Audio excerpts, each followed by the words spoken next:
저는 오늘 여러분들과 함께 형통의 비결은 치우치지 않는 것입니다. 이런 제목으로 함께 은혜를 나누려고 합니다. 오늘 본문의 말씀은 개인적으로 하나님께서 저를 목사로 부르시면서 주셨던 말씀입니다. 저는 남들처럼 무슨 능력을 받아서 또는 신비한 경험을 해서 목사가 된 사람이 아닙니다. 저는 저희 할아버지 목사님으로부터 늘 뵐 때마다 목사가 되어야 한다고 하는 그런 말을 수도 없이 들었지만 그럴 때마다 제 마음으로는 절대로 그런 일이 없을 것이라고 다짐을 했던 그런 사람이었습니다. 그런 저를 하나님께서 부르시고 목회의 길을 가도록 이끄신 말씀이 바로 오늘 본문의 말씀입니다. 소천하신 아버님의 뒷일을 정리하기 위해서 이제 기도원에 홀로 머물던 어느 날 저녁 성전에서 기도하던 중에 제 마음속에 네가 하면 되지 않겠니라고 하는 그런 마음이 자리를 잡는 것이었습니다. 저는 너무나도 놀랐습니다. 아니, 나는 그럴 자격도 없고 그럴 능력도 없고 나는 그러고 싶은 생각도 없는데 왜 이런 마음, 이런 생각들이 내게 자리를 잡을까 해서 저는 그 생각을 밀어내려고 무척이나 애를 썼습니다. 그때 저에게 들렸던 아주 선명한 말씀이 바로 여호수아 1장의 말씀이었습니다. 그래서 제가 성경을 펼쳐서 이 말씀을 읽다가 제가 이 말씀 속에 저에게 아주 강렬하게 제가 붙잡았던 제 눈에 비춰졌던 세 가지 말씀이 있었습니다. 첫 번째로는 내가 모세와 함께 있던 것 같이 너와 함께 있을 것이다 하는 것이었습니다. 두 번째로는 우로나 좌로나 치우치지 않으면 내가 어디로 가든지 형통할 것이다.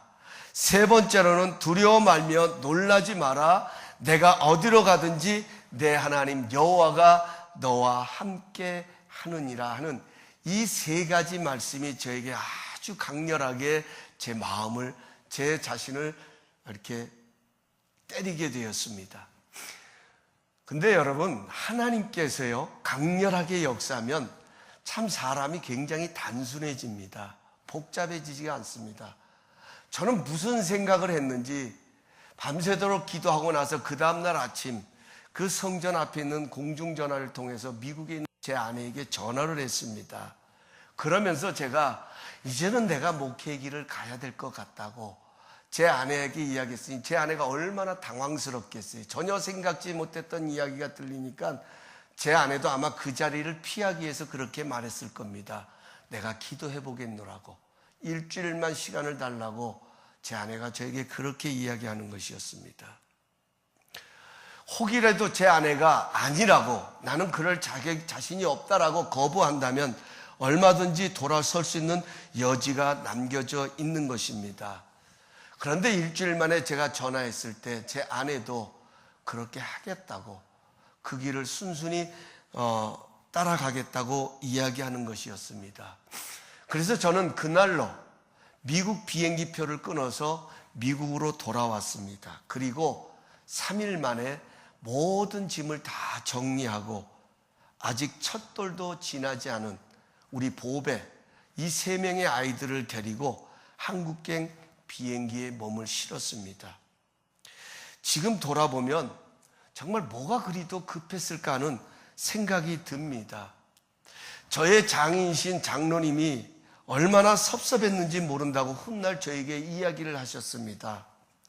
그래도 가족들과 멀리 이제 삶의 터전을 옮겨가는데 그래도 가족들과 밥이라도 한번 먹으면서 석별의 정이라도 나눌 수 있는 그런 시간을 가졌으면 좋겠는데 3일 만에 한국으로 부랴부랴 떠나는 모습이 너무도 기가 막히셨다는 것입니다.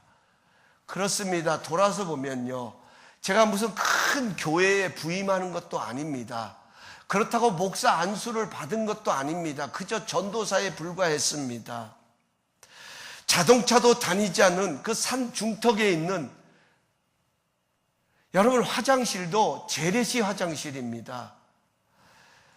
그런 기도원에 머물게 되는데, 중학교 때 이민을 가서 한국 땅을 신혼여행 갈 때 외에는 밟아보지도 않았던 1.5세인 제 아내와 미국에서 태어난 그 어린 세 자녀를 데리고 겁도 없이 떠났다는 것이 지금도 생각해보면 너무나도 기가 막힙니다. 아마 둘 중에 하나였던 것 같습니다. 하나는 정신이 나간 것입니다. 제정신 가지고는 그렇게 할 수가 없습니다. 아니면 하나님의 강력한 역사가 아니면 그렇게 할 수 없다라고 생각합니다. 그리고 그곳에서 약 2년 동안 훈련을 받고 1996년 5월 30일에 목사로 안수를 받게 됩니다. 돌아보면 하나님의 은혜입니다. 제가 무슨 큰 일을 이루어서, 제가 지금 많은 성도님들이 모인 교회를 목회해서 목양하고 있기 때문에 제가 성공한 것이 아니라, 연약하고 부족하지만 오늘까지 잘못되지 아니하고 여전히 이 자리에 서 있다고 하는 것이 형통이고 축복이라고 저는 믿습니다. 사람들의 관점으로 본다면 많이 모이는 성도들을 목양하는 것도 축복이고 그것이 성공적인 목회라고 말할 수도 있겠지만, 어떤 상황 속에서도, 어떤 모습 속에서도 주어진 자리에서 하나님의 은혜를 구하며 하나님의 말씀을 나누고 있다고 하는 것이 얼마나 감사한지 모릅니다. 이것이야말로 형통의 복이 아니고서는 불가능한 것이다. 저는 이렇게 말씀드릴 수 있습니다. 우리가 이 땅을 살면서 반드시 누려야 할 은혜가 있다면 형통의 은혜입니다. 요즘같이 힘들고 혼란스러울수록 꼭 필요한 은혜가 있다면 형통의 은혜입니다. 형통은 성공을 말합니다. 영어 성경에 가서 보면 이 형통을 successful이라고 하는 성공이라는 단어를 사용합니다. 여러분, 성공은 그냥 주어지는 것이 아닙니다. 반드시 과정이 있습니다. 그것이 고난의 과정일 수도 있고 평탄한 과정일 수도 있습니다. 그것이 어떤 과정이든 간에 그 과정을 성공적으로 잘 지키고 잘 통과하는 것이 바로 성경이 말하는 형통인 것입니다. 오늘 이 여호수아서는 모세가 죽은 후에라는 그런 말로 시작하고 있습니다. 왜 성경은 모세가 죽은 이후래라고 하는 이 모세의 죽음에 대해서 먼저 거론하고 있을까 하는 것을 우리가 살펴볼 필요가 있습니다. 여러분, 우리가 하나님의 말씀을 대하다 보면 하나님의 말씀의 내용들이 모든 것이 하나님께 초점이 맞춰져 있는 것 같지만, 여러분, 하나님의 말씀의 대부분은 하나님은 우리의 삶 가운데 찾아오시는 하나님이시기 때문에 우리를 향하여 우리에게 주시는, 우리에게 맞춰주시는 말씀들이 너무나도 많이 기록되어져 있다는 것입니다. 오늘 이 여호수아서 1장의 말씀도 바로 그런 모습입니다.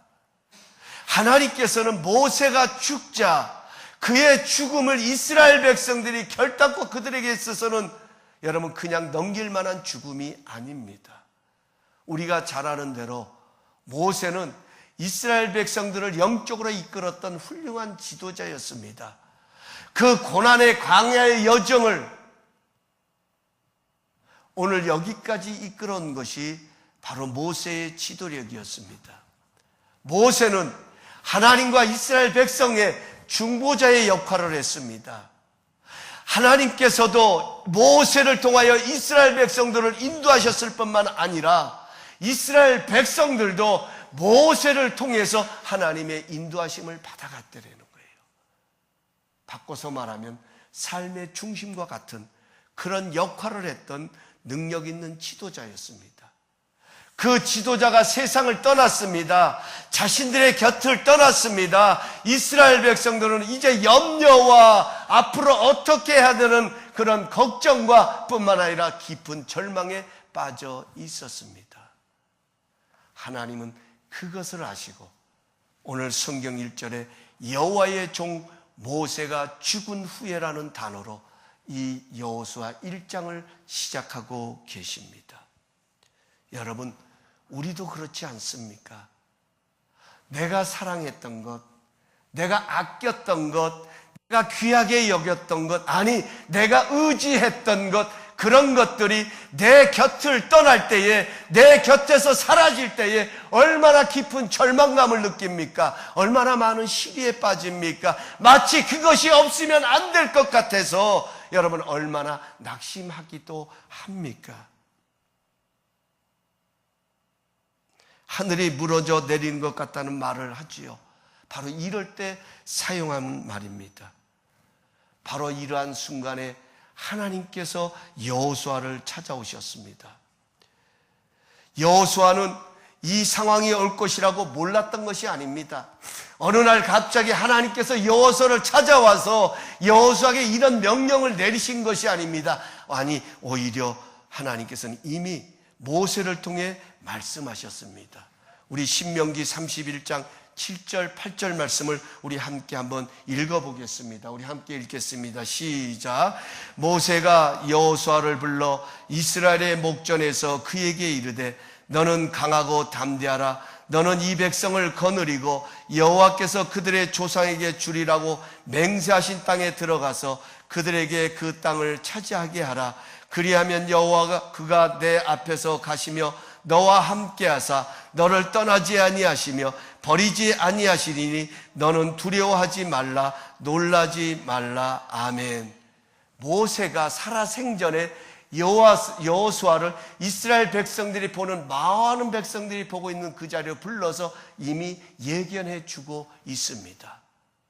하나님께서 내가 너와 함께 하겠다는 이 말씀은 처음으로 들려주신 말씀이 아니라 이미 모세를 통하여서 하나님께서 여호수아에게 예견하셨던 말씀입니다. 그런데 그 상황이 막상 찾아왔을 때 여호수아가 어떤 반응을 보였느냐 하는 것입니다.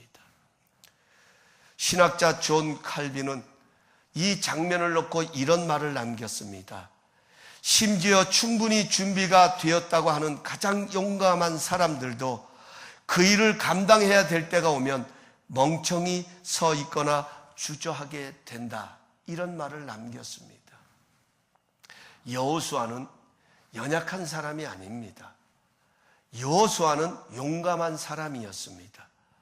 우리가 잘 아는 대로 가나안을 정탐할 때도 11명의 정탐군과 함께 그 기골이 장대한 아낙 자손들이 진을 치고 있었던 그 가나안을 정탐했던 사람입니다. 10명의 정탐꾼들은 그 땅은 하나님이 주신 땅이지만 이미 그 땅에는 기골이 장대한 사람들이 자리를 잡고 있기 때문에 우리는 그들에 비하면 메뚜기와 같아서 우리는 그 땅을 차지할 수 없다라고 부정적인 보고를 할 때도 이 여호수아는 갈렙과 함께 아닙니다. 하나님이 우리와 함께 하시면 우리는 능히 그 땅을 차지할 수 있습니다고 위대한 믿음의 선포를 했던 그가 바로 여호수아였습니다. 이스라엘 백성들의 고통스럽고 힘들었던 광야의 여정 속에서도 모세를 도와서 마치 부사령관처럼 그 모세의 다음 가는 사람처럼 그런 일을 감당했던 사람입니다. 그는 하나님께서 구름 기둥으로 불 기둥으로 어떻게 이스라엘 백성들을 인도하시는지도 철저하게 목도했던 사람입니다. 쓴물이 변하여 단물로 바꿔지는 것도 보았습니다.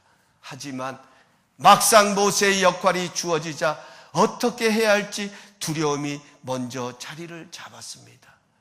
거기다가 하나님께서 주신 명령은 지금 시행하기에는 너무나도 불가능한 일들만 있었습니다. 요단강을 건너라고 말씀하시지만 시기적으로 강물이 범람하여 강을 건넌다는 것은 마치 이스라엘 백성들을 인간적인 관점에서 본다고 하면 백성들을 죽음으로 몰아가는 것과 같은 그런 상황이었습니다. 가나안에 입성을 하여도 이미 기골이 장대한 아낙 자손들이 있기 때문에 그들과 싸워 그들을 내어 쫓는다고 하는 것 또한 결단코 쉬운 일이 아니었습니다. 그런데 하나님께서 여호수아를 찾아오셔서 백성들과 더불어 일어나 요단을 건너 내가 너에게 주는 땅으로 가라고 말씀하십니다. 강하고 담대하고 놀라지 말라. 내가 너와 함께 할 것이니 너는 내 종 모세가 내게 명한 모든 율법을 지켜 행하라. 좌로나 우로나 치우치지 말라. 그리하면 내 가는 길이 형통할 것이라고 말씀하셨습니다. 여러분, 우리도 마찬가지 아닙니까? 우리도 여호수아와 같이 이런 상황을 만날 때가 없지 않습니까? 많이 있습니다. 우리가 할 수 있어서 하는 것보다 불가능함에도 불구하고 가야 하기에 가야 할 때가 있습니다. 우리가 은혜의 경험이 없는 것도 아니 우리는 수많은 은혜의 경험도 있습니다. 이미 오래된 신앙의 경력도 있지만 그럼에도 불구하고 어찌할 바를 몰라 주저하는 그런 상황을 만날 때가 있습니다. 바로 이때가 형통의 은혜를 입어야 할 때입니다. 바로 이 순간이 형통케 하시는 하나님의 능력을 경험해야 할 때인 것입니다. 그 형통의 은혜를 입기 위해 우리가 꼭 기억해야 할 것이 있습니다. 오늘 그것을 두 가지로만 제가 이 말씀을 비춰서 나누려고 합니다. 첫 번째로는 하나님께서는 여호수아의 모든 곤경을, 여호수아에게 있어서 그에게 가장 어려운 모든 연약함을 하나님은 아시고 계시다 하는 것입니다. 아시면서 찾아오셨습니다. 그래서 여호수아를 찾아오신 것입니다. 그리고 약속하십니다. 내가 모세와 함께 했던 것 같이 내가 너와 함께 할 것이다. 여러분, 하나님께서 함께 하시겠다는 이 말씀은요, 하나님께서 주어가 되시겠다는 거예요. 하나님이 중심이 되시겠다는 거예요. 내가 내 인생 내 힘으로 살아가려고 하니까 힘든 거예요. 고달픈 거예요. 내 능력을 가지고 이 어려움을 헤쳐가려고 하니까 걱정이 앞서고 염려가 앞서고 어찌할 바를 몰라 주저하게 되는 거예요. 그런데 하나님이 함께 하신다는 것은 하나님이 주어가 되시겠다는 거예요. 하나님께서 열어가시겠다는 거예요. 하나님께서 그 일을 이루어 가시겠다는 거예요. 하나님께서 너와 함께해서 너로 인하여서 그 모든 일들을 펼쳐 가시겠다는 것입니다. 여러분, 성경에 가서 보면 형통의 사람을 꼽으려면 요셉을 꼽습니다. 그가 형통할 수 있었던 비결을 창세기 39장 9절은 하나님께서 요셉과 함께 하심으로 그가 형통한 자가 되었더라 이렇게 말씀하고 있습니다. 여러분, 요셉의 생애를 한번 보십시오. 그는 꿈을 꾸었습니다. 비전을 가졌습니다. 자신의 생애를 향한 목표가 있었습니다. 하나님이 주신 꿈이었습니다. 그러나 정작 그에게 찾아왔던 삶의 그 과정들은 고난이었습니다. 그 꿈 때문에 당하는 고난이었습니다. 그 꿈 때문에 당하는 어려움이었습니다. 그런데요, 성경에 가서 보면 그가 형통한 자가 되었다는 것입니다. 다시 말하면 그 고난이 요셉을 삼키지 못했다는 것입니다. 왜요? 하나님이 함께 하심으로. 하나님께서 그 고난의 현장 속에서도 하나님께서 그의 인생의 주어가 되어주심으로 말미암아 비록 고난은 그를 삼키려고 찾아왔지만 그에게 찾아온 억울함은 이루 말할 수 없는 그를 짓누르려고 하는 그런 모습으로 찾아왔지만 하나님께서 그의 인생의 주어가 되어주시니까 오히려 그가 형통한 자가 되었다. 이것이 성경이 우리에게 들려주시는 말씀인 것입니다. 여러분, 어떻게 요셉은 그런 상황 속에서도 형통할 수 있었을까? 바로 성경은 그 해답을 하나님이 함께 하심이라고 말씀하고 있습니다. 하나님이 함께하는 사람은 형통하게 됩니다. 아멘이 그거밖에 안 되세요. 하나님이 함께하는 사람은 형통하게 됩니다. 하나님이 함께 하시면 사망의 음침한 골짜기도 노래하게 된다는 거예요. 왜요? 하나님이 인생의 주어가 되어 주시기 때문에.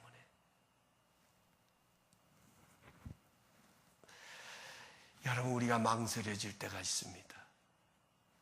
내 능력 때문에, 내가 가지고 있는 상황 때문에, 내가 만나고 있는 상황 때문에 주저할 때도 있습니다.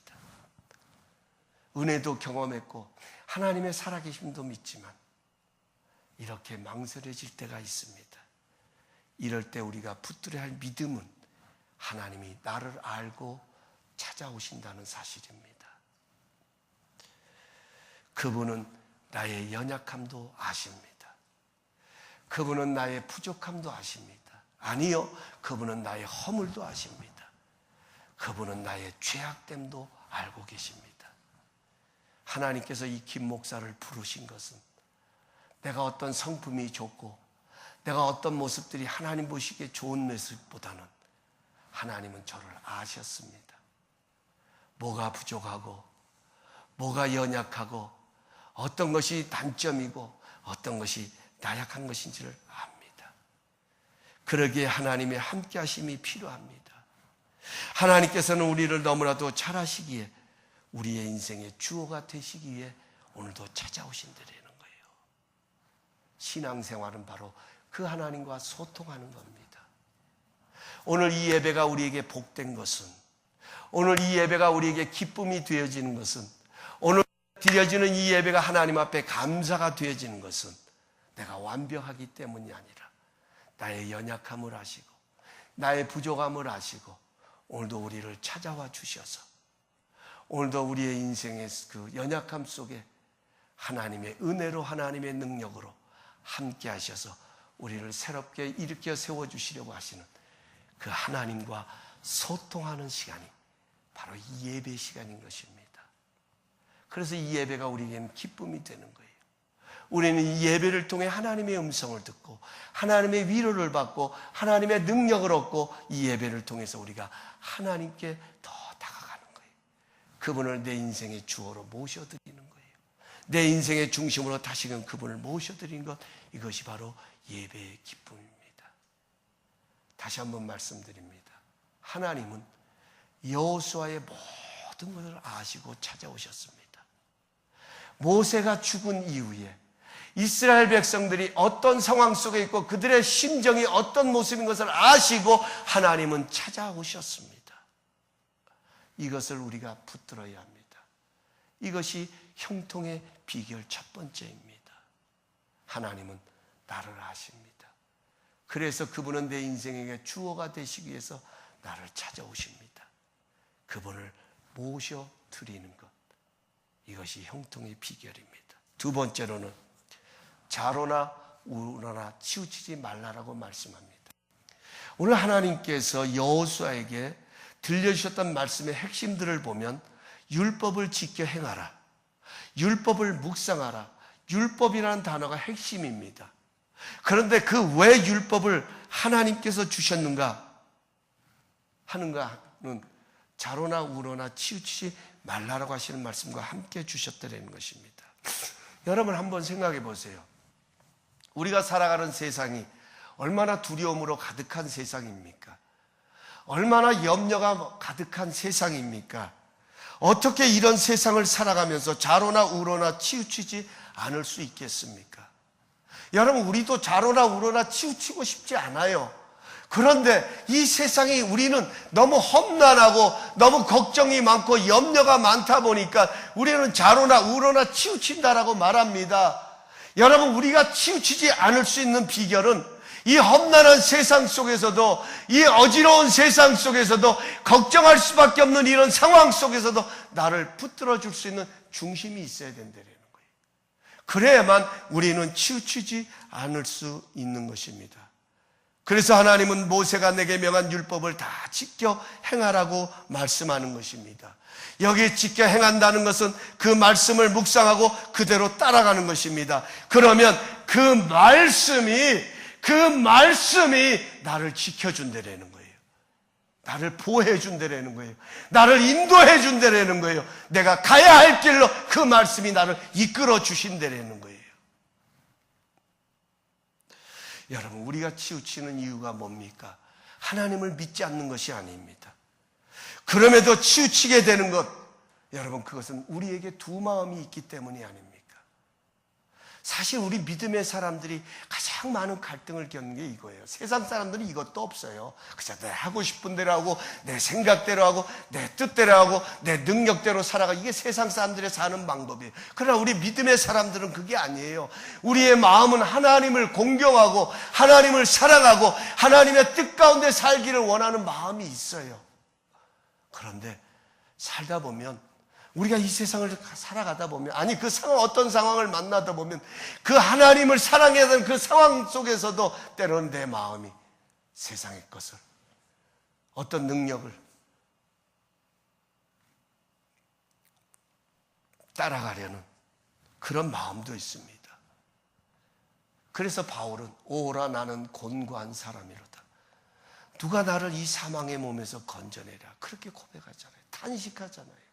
이게 우리의 모습이라는 것입니다. 여러분, 이게 우리예요. 예?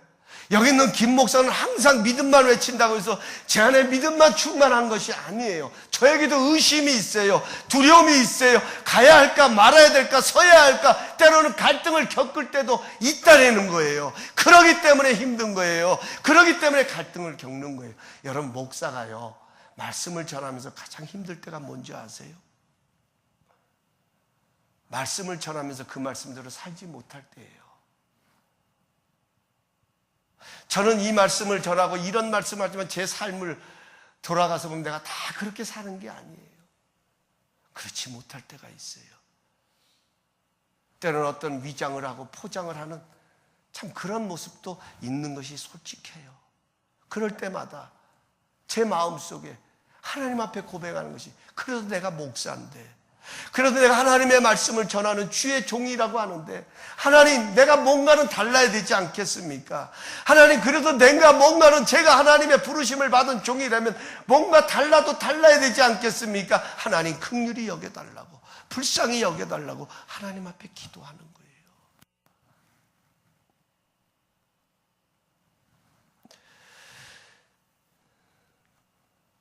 예수를 믿지만 여전히 내 안에 또 다른 마음을 발견할 때마다 우리는 힘들고 어렵습니다. 여러분, 이런 걸 느끼는 건 어떻게 보면 우리는 영적으로 살아있다라는 거예요. 내가 지금 예수를 믿으면서 내 마음이 다른 마음을 갖고 있는데 아무런 느낌이 없다면 여러분, 그건 심각한 거예요. 영적으로 깊은 심각한 병에 빠진 거예요. 그런데 내가 예수를 믿으면서 한쪽 마음은 내가 이러면 안 되는데 하는 그런 마음이 있다고 하는 것은 참 감사해야 합니다. 정말 감사해야 돼요. 여러분, 이럴 때 치우치지 않는 것, 그것이 하나님의 말씀을 따라가는 것이라는 거예요. 하나님의 말씀을 선택하는 거예요. 왜 성경은 말씀을 묵상하는 자가 복이 있다라고 말씀하십니까? 사람은 묵상하는 것에 끌려가게 돼 있다는 거예요. 내가 생각하는 것에 끌려가게 돼 있기 때문에. 그래서 성경은 주야로 하나님의 말씀을, 율법을 묵상하는 자가 복이 있도다. 저는 시냇가에 심은 나무가 시절을 쫓아 과실을 맺음 같이 그 행사가 다 형통하리로다. 그 행사라는 게 뭐예요? 그가 하는 일마다 다 잘 될 것이다, 이 이야기가 아니라 성공할 것이라는 거예요. 성공할 것이다. 그가 고난의 자리 있고 어려움 자리 있어도 하나님의 말씀을 따라 살아가는, 베드로처럼 내가 주의 말씀에 의지하여 그물을 내리다. 내가 밤새도록 그물을 던졌지만 얻은 것이 없습니다. 내 능력, 내 의지, 내 모든 실력을 가지고 다 해봤지만 얻은 거 없습니다. 그러나 주님의 말씀 앞에 나를 내려놓겠습니다. 이게 말씀을 따라가는 거예요. 바로 그것이 형통의 비결이다, 이렇게 말씀합니다. 왜 하나님께서 말씀을 내비해서 떠나지 말게 하고 그것을 지켜 행하라고 말씀하신지 우리 한번 5절을 한번 읽어볼까요? 5절 우리 한번 읽어보십시다. 5절 말씀 시작. 내 평생에 너를 등이 당할 자가 없으리니 내가 모세와 함께 있던 것 같이 너와 함께 있을 것임이라. 내가 너를 떠나지 하며 버리지 아니하리라. 여러분 얼마나 귀한 말씀이에요. 평생에 너를 능히 당할 자가 없대요. 여러분과 저를 이 세상에 아무리 어떤 능력 있는 사람이 있어도요, 여러분, 그 사람이 우리를 이길 수 없어요. 왜 그러느냐? 하나님이 함께 하시기 때문에. 하나님이 우리를 떠나지 않냐고 버리지 아니하시기 때문에. 오늘 우리에게 이런 믿음이 있었으면 좋겠어요. 이런 담대함이 있었으면 좋겠어요. 이 세상은 얼마나 정말 우리가 문제 앞에 서면 우리는 너무나도 작지 않습니까? 그래서 갈등하잖아요. 그래서 힘들잖아요. 그래서 어렵잖아요. 그러나 거기서 우리가 형통할 수 있는 비결이 뭡니까? 그러나 그 문제가 우리를 이길 수 없다. 절대로 그 문제가 우리를 삼키지 못한다. 우리가 물 가운데로 지나지만 그 물이 우리를 침몰하지 못하고, 불 가운데로 지나지만 그 불이 사르지 못할 것이라는 이사야서의 말씀처럼 우리에게 이런 담대함이 있어야 돼요. 평생에 나를 당할 자가 없을 것이다.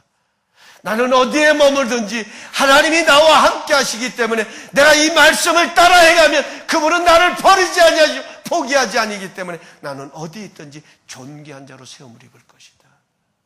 사랑하는 성도 여러분, 세상 것으로 인하여 존귀함을 받는 것이 아니라 하나님으로 인하여 존귀함을 얻어가는 우리 모두가 될 수 있기를 주님의 이름으로 축원합니다.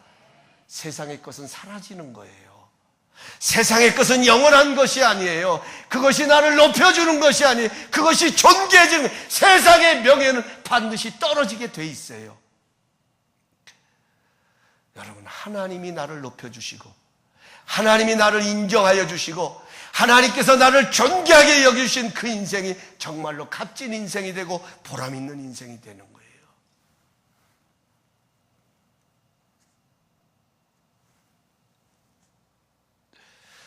그래서 하나님은요, 지금도 우리가 등을 돌리면 하나님은 우리를 떠나시는 게 아니에요. 내가 하나님을 떠나 있으면 마치 문 밖에 서서 그 아들이 돌아오기를 기다리는 아버지의 심정으로 하나님은 우리를 찾아오시면서 끊임없이 외치십니다. 여호와께로 돌아가자. 호세아의 말씀처럼 돌아서라는 거예요. 돌아서는 것이 살 것인 거예요. 여호와께로 돌아가자. 그가 우리를 치셨으나 도로 싸매어 주실 것이라고 호세아 기자의 말씀처럼 하나님은 끊임없이 우리를 찾아오시면서 아무개야, 김 목사야, 돌아서야 돼. 돌아서는 것이 사는 거야. 하나님은 우리를 사랑하시기 때문에 끝까지 우리를 놓지 않으시고 우리에게 외치고 계십니다. 8절 말씀입니다. 이 율법책을 내 입에서 떠나지 말게 하며 주야로 그것을 묵상하여 그 안에 기록한 대로 다 지켜 행하라. 그리하면 내 길이 평탄하게 될 것이며 내가 형통하리라. 여기 내 길이 평탄하게 될 것이며라고 하는 이 말씀은 내가 갈 수 없다고 느꼈던 길이 내가 능히 건너갈 수 있는 길로 바뀐다는 거예요. 이게 엄청난 말씀이에요. 나는 할 수 없다라고 생각했는데 하나님께서 함께 하심으로 그 길이, 내 길이 평탄하게 된다는 것은 그 길이 마치 사막에 강물을 내시고 사막에 길을 내시는 하나님, 홍해바다 길이 보이지 않는 그곳에 길을 내셨던 그 하나님의 능력으로 말미암아 내가 갈 수 없었던 그 길을 넉넉히 걸어갈 수 있는 그런 승리자의 삶이 되어질 수 있다는 거예요. 여기 있는 제가 그 길을 걸어가고 있는 거예요. 지금 그 은혜를 누리며 가고 있는 거예요. 제 힘으로는요 절대로 못합니다. 제 능력으로는 절대로 이 길을 갈 수가 없습니다. 아니, 저는 이 자리에 설 수도 없고요. 그런데 하나님이 긍휼하심의 은혜가 있기 때문에, 불쌍히 여기시는 그 은혜가 있기 때문에 나를 아시고 나를 도우시고 내 곁에 서 계시는 그 주님이 계시기 때문에 나는 갈 수 없다고 생각했던 그 길을 오늘도 기쁨으로 갈 수 있는 거예요. 감사함으로 갈 수 있는 거예요. 여러분, 우리 많은 사람들이 치우치는 이유 중에 하나는 말씀이 현실과 상황과 너무나도 멀게 느껴진다는 것 아니겠습니까? 맞는 말이에요. 하나님의 말씀은요 정말로 때로는 현실과 너무나도 멀어요. 우리가 생각하는 것처럼, 우리가 마음먹은 것처럼 하나님의 말씀이 그렇게 하면 좋은데 아니에요. 하나님의 말씀은 내 생각과는 전혀 상관없는 아니 이 상황과는 전혀 상관없는 그런 말씀으로 나를 찾아오실 때가 있어요. 그때 여러분 우리는 기억해야 합니다. 하나님은 어떤 분이신가? 하나님은 창조주이세요. 하나님은 상황에 갇혀 계신 분이 아니에요.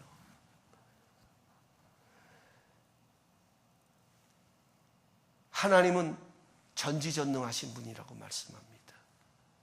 이럴 때 붙들어야 될 것이 바로 그 하나님이에요.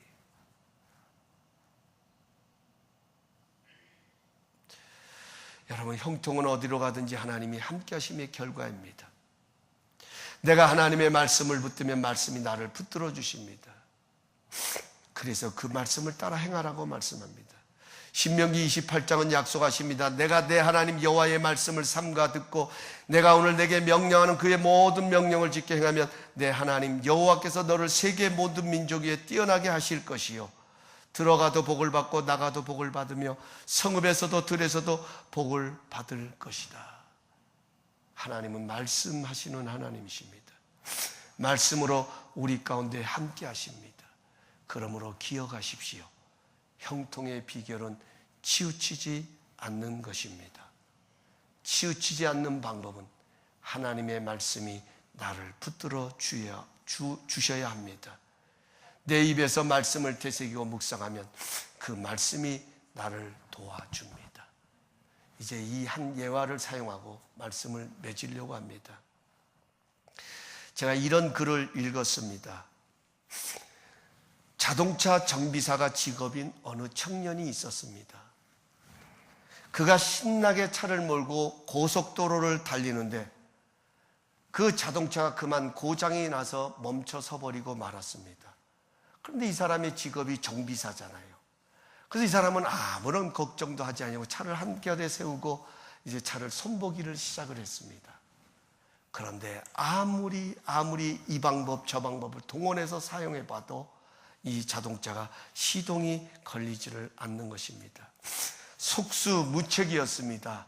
너무나도 많은 시간이 흘러 하는 수 없이 차를 끌고 가는 방법을 모색하려고 하는데 갑자기 어느 자동차 한 대가 이 청년이 몰고 갔던 고장난 자동차 앞에 차를 세우시더니 어떤 중년 신사가 내려서 자동차 앞으로 다가오는 것이었습니다.